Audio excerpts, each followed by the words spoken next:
Hello friends, welcome to my channel. நான் உங்கள் overseer Soundar. நம்ம சேனலில் மொதல் பார்க்குறவங்களா இருந்தால் சப்ஸ்கிரைப் பண்ணிக்கங்க. இன்றைக்கி எதை பற்றி வீடியோ பார்க்க போகிறோம்னா, என்டி ஸ்கேன், அதாவது 3 மந்த் எண்டில் வந்து என்டி ஸ்கேன் எடுப்பாங்க. என்டி ஸ்கேன் எடுத்து அன்றைக்கே பார்த்திங்கன்னா வந்து டபுள் மார்க்கர் டெஸ்ட்டுன்னு ஒன்று வந்து சொல்லுவாங்க. எடுத்துக்கிறீங்களா இல்லையான்னு சொல்லி ஹாஸ்பிட்டலில் அந்த டபுள் மார்க்கர் டெஸ்ட் ரிப்போர்ட்டில் என்னென்ன இருக்குதுன்னு சொல்லி தான் பார்க்க போகிறோம். என்டி ஸ்கேன் பார்த்திங்கன்னா 13 to 14 வாரத்தில் வந்து எடுப்பாங்க. அந்த ஸ்கேனை பற்றி கூட வீடியோ போட்டிருக்கேன், பார்த்துக்குங்க. இது பார்த்திங்கன்னா double marker test report. NT scan என்னைக்கு எடுக்கிறோமோ அதே அன்னைக்குள்ளே தான் நம்ம 24 மணி நேரத்துக்குள்ளே இந்த ஸ்கேன் வந்து எடுக்கணும். இந்த ஸ்கேனுக்கு எவ்வளோ செலவாச்சுன்னா 1800 ரூபா. நம்மளோட ஃபிங்கரில் இருக்கிற பிளட் தான் எடுப்பாங்க.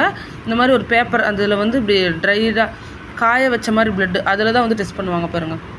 சாம்பிள் பார்த்து ட்ரைட் பிளட் ஸ்பாட் அதை வச்சு இதெல்லாம் நம்மளோட டேட் ஆஃப் பர்த், வெயிட்டு இதெல்லாம் வந்து மென்ஷன் பண்ணிக்குவாங்க.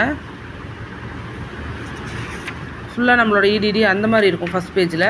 இந்த செகண்ட் பேஜில் தான் வந்து பார்த்திங்கன்னா வந்து டெஸ்ட்டுக்கான ரிப்போர்ட் இருக்கும். இது பார்த்திங்கன்னா எதுக்காகனா, நமக்கு நம்மளோட அம்மா அப்பா, நம்ம தாத்தா பாட்டி யாருக்காவது ஒரு மரபணு சம்மந்தமாக ஏதாவது வந்து பிரச்சனை இருக்கா, அது பேபிக்கு இருக்கான்னு சொல்லி செக் பண்ணுறதுக்கு தான் இந்த பிளட் சாம்பிள்ஸ் வந்து நமக்கு எடுத்து செக் பண்ணுறாங்க.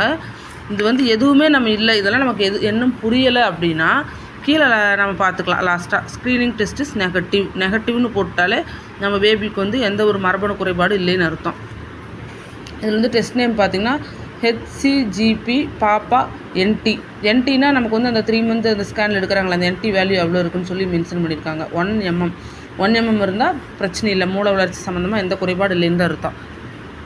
இந்த வேல்யூ வச்சு நம்மளோட நமக்கு எவ்வளோ வேல்யூ இருக்குதுன்னு வச்சு, அதுக்கப்புறம் அந்த வேல்யூனால் வந்து எவ்வளோ வந்து ஃபைனலாக வந்து இப்போ ஒரு குழந்தைக்கு வந்து பிரச்சனைனா அது எத்தனை குழந்தைக்குள்ளே அப்படின்னா 12478 அதுக்குள்ளே தான் இந்த பிரச்சனை வரும்னு சொல்லி போட்டிருக்காங்க. இந்த மாதிரி வந்து பர்சன்டேஜ் பிரித்து